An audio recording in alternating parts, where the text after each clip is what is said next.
16 से ही 2/3 को अनुपात में प्रतिशत को 16 से ही 2/3% को अनुपात में बदलना है, मतलब कि उसको रेशियो में बदलना है।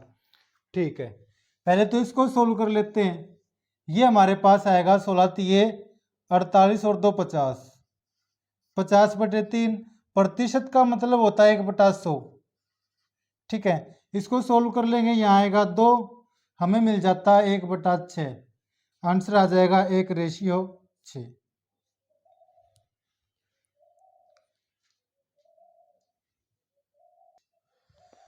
नेक्स्ट,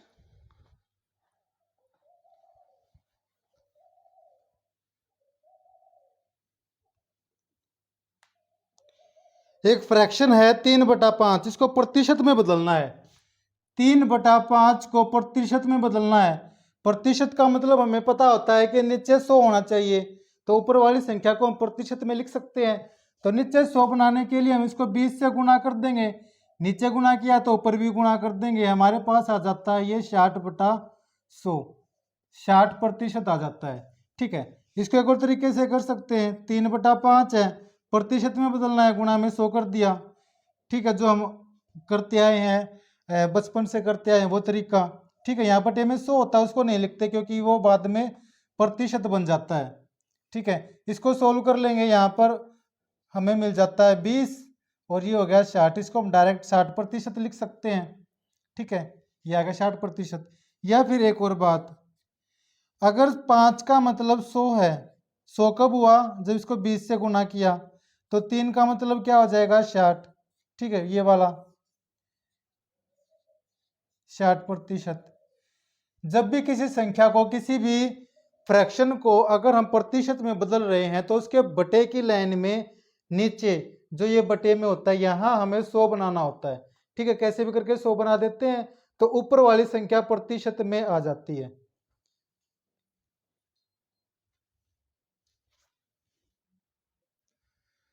नेक्स्ट,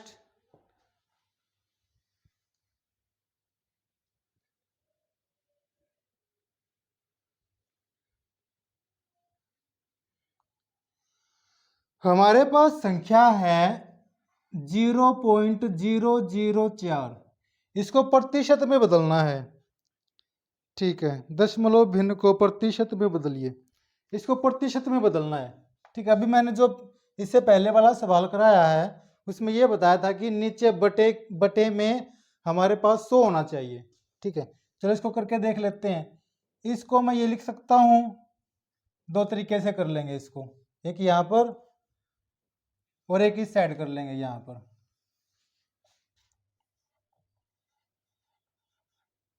ये है, ठीक है, प्रतिशत में बदलना है। पहले तो हम इसको लिखेंगे कि हम ये जो संख्या है 0.004, इसको हम लिख सकते हैं 4/1000, क्योंकि अगर मैं इसको सोल्व करता हूं, 4 को 1000 से भाग करूंगा तो 3 स्थान छोड़कर बिंदी आ जाएगी, पॉइंट आ जाएगा, मतलब कि दशमलव आ जाएगा। इसको ऐसे भी लिख सकते हैं। ठीक है, ये फिर ऐसे डायरेक्ट अगर मैं करूं और प्रतिशत निकालूं तो मुझे ये करना होगा। ठीक है, या फिर यहां पर अगर मैं प्रतिशत निकालूं तो मुझे ये करना होगा। ठीक है, एक और अगर मैं लिखूं, ये है, नीचे मुझे 100 बनाना है ना, बटे की लाइन के नीचे जब 100 होता है तो ऊपर वाली संख्या को हम डायरेक्ट प्रतिशत में लिख सकते हैं। ठीक है, तीनों तरीके से करके देख लेंगे। सोल्व करने पर 2 जीरो से 2 जीरो कट गई, इसको मैं लिख सकता हूं 0.4%। ठीक है, प्रतिशत इसलिए लगाया क्योंकि मैंने 100 गुना में लिख दिया था, जो हम बचपन से ही करते आए हैं कि प्रतिशत निकालना हो किसी फ्रैक्शन का, गुना में 100 लिख दो। ये प्रतिशत होता है जो ये यहाँ बटे में 100 होता है, ये मैंने कंसेप्ट वाली वीडियो में बताया हुआ, अच्छे से आप उसको देख सकते हैं। ठीक है, इसको सॉल्व करेंगे तो जब हम देखो, ये जो बटे में 1 है इसका कोई मान नहीं होता। ठीक है, बटे में 1 का कोई मान नहीं होती है, इसका मतलब ये है कि इस संख्या को 1 से भाग करना, किसी भी संख्या को हम 1 से भाग करते हैं तो हमारे पास वही संख्या आती है। ठीक है, तो यहां पर हमारे पास साफ साफ क्या है, ये जब हम किसी संख्या को ऐसे 10 से 100 से 1000 से भाग कर गुणा करते हैं तो जितनी हमारे पास ये जीरो होती है, पॉइंट का स्थान उतने, पॉइंट का जो स्थान है उतने डिजिट छोड़कर इधर सरक जाता है। तो यहाँ पर आ जाएगा, 2 जीरो है तो यहाँ पर आ जाएगा। ये आंसर हो सकता है इसका। ठीक है, ऐसे भी कर सकते हैं, ऐसे भी कर सकते हैं। दूसरा, अगर मुझे यहाँ पर 100 बनाना है, यहाँ पर अगर मुझे 100 बनाना नीचे, तो इसको 100 से गुणा करना पड़ेगा। ठीक है, यहाँ 100 से गुणा किया तो फ्रैक्शन का नियम होता है, नीचे 100 से गुणा किया तो ऊपर भी 100 से गुणा करेंगे। ठीक है, जो ये 100 से गुणा किया ये नीचे वाला ये प्रतिशत का निशान बन जाएगा। और जब इसको सोल्व करेंगे तो हमें मिलेगा ये। ठीक है, ऐसे भी कर सकते हैं, ऐसे भी कर सकते हैं, ऐसे भी कर सकते हैं। यहाँ पर प्रतिशत का निशान जो ये 100 है, ये मैंने डायरेक्ट लिख दिया कि 100 का मतलब 1/100 का मतलब प्रतिशत का निशान है। यहाँ पर मैंने वो शो नहीं किया। ठीक है, यहाँ पर शो नहीं किया, ये मैंने कंसेप्ट वाली वीडियो में बताया हुआ है। वैसे कोई दिक्कत वाली बात नहीं है, ये आप समझ गए होंगे, है ना। अगर 100 से गुणा करते हैं किसी फ्रैक्शन को तो वो आंसर जो आता है प्रतिशत में आता है। ठीक है, ये प्रतिशत जो बटे में 100 होता है, जो हम लिखते नहीं है, ये वो 100 होता है। नेक्स्ट,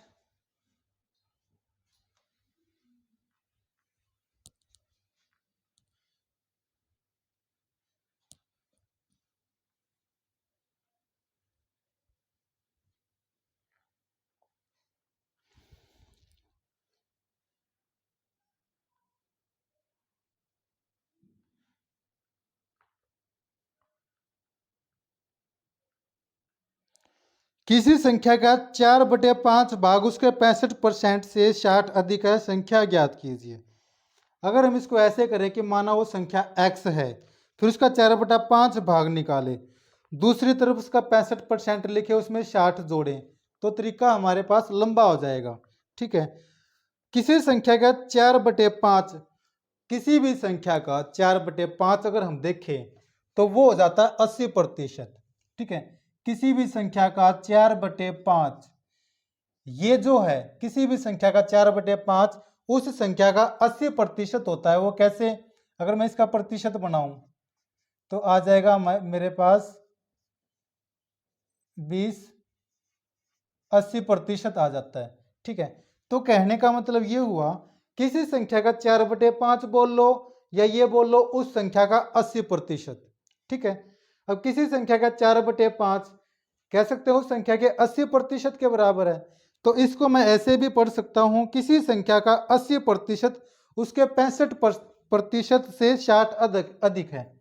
ठीक है, किसी संख्या का 80% उस संख्या के 65% से कितना अधिक है? 60 अधिक है। क्या सेम है? ठीक है, 80% 65%, उसने कहा कि 80% 65% से 60 अधिक है। और वैसे देखें प्रतिशत में तो ये कितना ज्यादा आ रहा है, ये आ रहा है 15%। अगर 15% जो है 60 के बराबर आता है तो पूरा 100%, जो वो संख्या 100% वो किसके बराबर आएगी? इसको 4 से गुना किया। ठीक है, अगर यूनिट में देखें तो मुझे 60 मिलता है, इसको 4 से गुना कर देते हैं तो मुझे वो संख्या मिल जाएगी, वो संख्या है 400।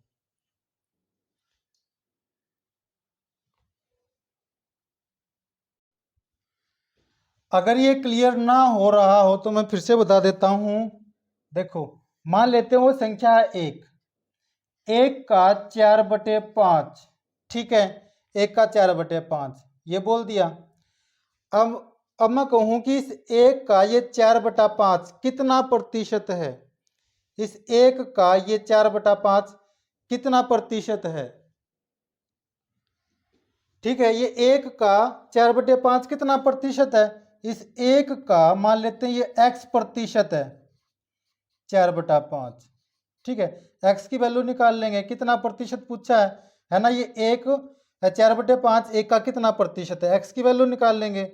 यहाँ पर x की वैल्यू आ जाती है 100 को उस तरफ लेकर जाएंगे 20, 80, x बराबर है 80% आ गया, इसलिए मैंने डायरेक्ट इसको मैंने 80% लिख दिया था। ठीक है, ये 80 आ गया, फिर ये 65 आ गया।